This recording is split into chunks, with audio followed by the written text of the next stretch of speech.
राहुल गांधी जी मोदी जी को टक्कर देंगे 2024 में। क्या बोलेंगे?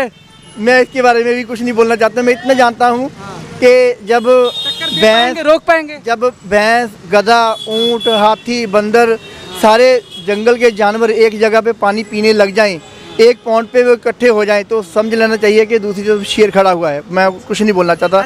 इसका राहुल गांधी से कोई संबंध नहीं है। मेरी बेटी डॉक्टर है, MBBS उसने चाइना से की थी, उसके बाद वो अमेरिका चली गई। वो इंटरनेशनल पब्लिक हेल्थ का करने के लिए अभी वो मेदांता हॉस्पिटल गुड़गांव में डॉक्टर है। तो वो भी बोलती है कि मैं बाहर सेवा नहीं करूँगी, मैं डॉक्टर हूँ तो मैं इंडिया में ही रह कर सेवा करूँगी। वो जब मेरी बेटी चाइना में थी, मेरी बेटी ही थी वो जो 5 लड़कियां थी जिसने मोदी का वेलकम किया था।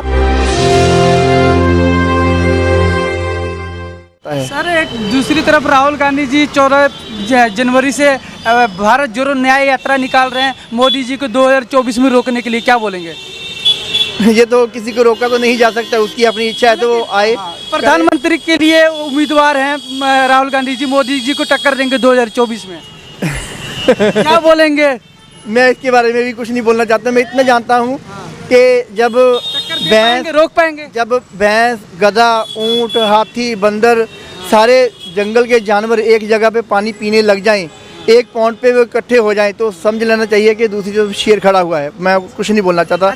इसका राहुल गांधी से कोई संबंध नहीं है। एक आपने और अच्छी बात बोली कि आपके जो रिलेटिव हैं, आपकी जो भी डॉटर है वो फॉरेन कंट्री में रहती है। कौन सी कंट्री में रहती है सर? अभी वो इंडिया में आ गई है। मेरी बेटी डॉक्टर है, MBBS उसने चाइना से की थी, उसके बाद वो अमेरिका चली गई।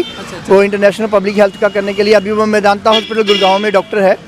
तो वो भी बोलती है कि मैं बाहर सेवा नहीं करूंगी, मैं डॉक्टर हूं तो मैं इंडिया में ही रह कर सेवा करूंगी। वो यहाँ पे है। मगर सर जब अमेरिका से आई होंगी तो कहीं ना कहीं मोदी जी जो बाहर कनेक्शन जोड़ रहे हैं, कहीं ना कहीं तारीफ सुनने को मिला होगा आपको। जब मेरी बेटी चाइना में थी, मेरी बेटी ही थी वो जो 5 लड़कियां थी जिसने मोदी का वेलकम किया था। मेरे को ये नहीं है कि मैं मोदी का कुछ कर रहा हूँ, लेकिन मुझे इतना पता है कि मेरी बेटी ने उनको वेलकम किया था। इंडियन जो बच्चे 5 थे, तो उसके लिए मेरे को खुशी थी कि मैं अभी सुबह स्विमिंग पूल से बाहर ही निकला था कि मेरे को लोगों के फ़ोन आने लगे कि बेटी की फ़ोटो आ रही है टीवी के ऊपर, ऐसा वैसा। तो वहाँ पे बाहर जाती है तो पता चलता है कि मोदी का कुछ नाम है, हर कंट्री में नाम होता है। वो पंजाबी में एक कहावत है कि बाहर बीबी लख हजारी, घर आई झोरे दी मारी। इसका मतलब है कि घर वाले जो हैं हमारे उसकी कदर करे ना करे, बाहर वालों को पता चलता है। जरा पाकिस्तान में जरा देखिए, एक बात सुन के तो देखिए उनकी, वो तरसते हैं कि मोदी जैसा कोई हमारा नेता आ जाए तो हमारे देश का भी कुछ भला हो जाए। तो कह रहे हैं चाय वाला बोलते हैं लोग, तो कहते हैं चाय वाला हमको भी दे दो। पाकिस्तान तो तड़प रहा है ऐसे नेता के लिए। कोई बात नहीं, चाय वाला भी बन के देखिए एक बार। अगर ये देखिए कि कितनी बड़ी मोटिवेशन है कि चाय वाला अगर प्रधानमंत्री बन सकता है तो हम क्यों नहीं कुछ आगे जा सकते हैं। उसने मेहनत की है ना, धक्के खाए हैं, वो ऐसे नहीं बन गया है। एक बात देखिए, आज की डेट में वो मेरे ख्याल से 75 साल की उम्र होगी उसकी। अरे 18 घंटे काम करना। मैं पूरी दुनिया में 14-15 कंट्री तो मैं भी घूमा हुआ हूँ, और वो इतने कंट्री घूमता है, आज यहाँ पे कल वहाँ पे। इतना ट्रैवल करना ही हमारी ह्यूमन बॉडी के लिए आसान नहीं है। मगर इसका भी विपक्षी पार्टी कह रही थी खर्चा कर रहे हैं, घूम के देश का पैसा बाहर खर्चा कर रहे हैं। तो खर्चा तो होगा ना, फिर खर्चा होगा। ऐसी थोड़ी घर बैठे थोड़ी। अभी देखिए ना, कल UAE का जो प्रेसिडेंट है वो आया है इंडिया में हमारे मिलने के लिए। अभी का परसों क्या हुआ कि मालदीव में जाकर उन्होंने फालतू की बदतमीजी की है तो उनको सस्पेंड कर दिया गया है। ठीक है, मालदीव में पानी तक हमारे इंडिया से जाता था, वहाँ पे सारे सैनिक हमारे जाते थे।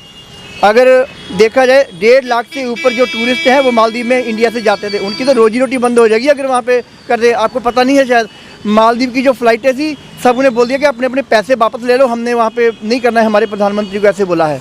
कहीं ना कहीं लोगों में बहुत अच्छा अवेयरनेस आ रहा है। तो 2024 में आपकी नज़र में किसको मौका देना चाहिए? देखिए, ये मैं कुछ नहीं बोलूँगा। जो 2024 होगा वो जनता का अपना मत होगा। वो जिसको चाहे वो वोट दे दें, चाहे मोदी आए चाहे कोई और आए। लेकिन अगर राहुल जैसे आते हैं बंदे तो मेरे ख्याल से वो देश का उतना भला नहीं होने वाला, क्योंकि 70 सालों से उन्होंने जो कुछ नहीं किया है तो आगे भी क्या करेंगे। लेकिन जो अभी हुआ है, कोई बोले कोई ना बोले, विपक्ष में भी ऐसे लोग हैं जो समझते हैं कि ये हो गया, लेकिन वो बोल नहीं पाते क्योंकि उनके मुंह में छिपकली अड़ी हुई है कि हम बोल नहीं पाएंगे।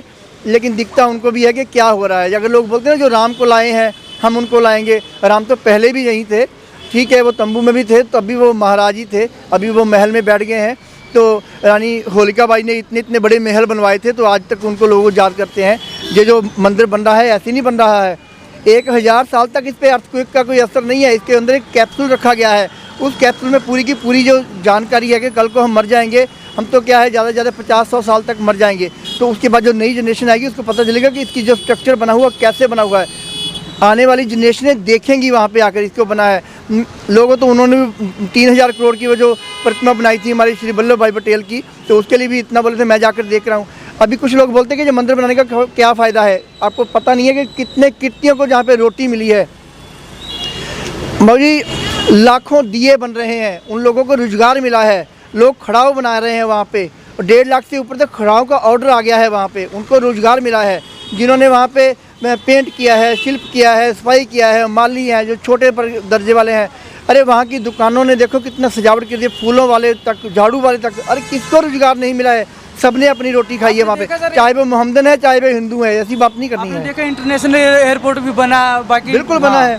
अरे मैं तो देखकर हैरान हो गया कि यूपी का विकास इतनी जल्दी कैसे। अरे यूपी का, मैं तो गोरखनाथ में, मैं आया हूँ बिहार से आ रहा था, गोरखनाथ में मेरी गाड़ी स्लो हो गई, तो मैं सोचने पड़ गया कि ये कौन सी जगह है। मैंने किसी से पूछा कि ये कौन सी जगह है, बोले गोरखनाथ। मैंने बोला यार ये तो ऐसा लग रहा है जैसे फॉरेन कंट्री।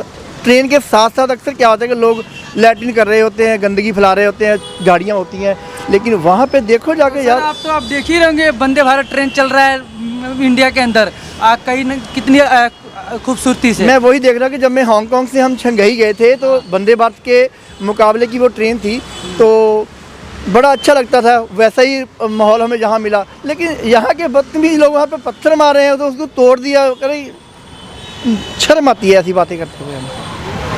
तो कहीं ना कहीं सर आप भी बताइए कि जो राम मंदिर बन रहा है आप भी जाना चाहेंगे?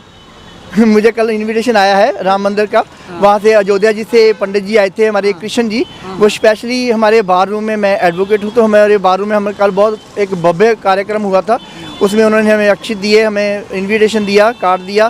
तो अभी मैंने आज स्टेटस के ऊपर वीडियो भी लगाई है, तो जाना चाहिए जी, सबको जाना चाहिए, एक बार तो बिल्कुल जाना बनता है। हमारे देश का एक इतना अच्छा काम बना है, तो अच्छी बात है। चलिए ठीक है, धन्यवाद सर, आपने अपनी राय रखी, धन्यवाद जी।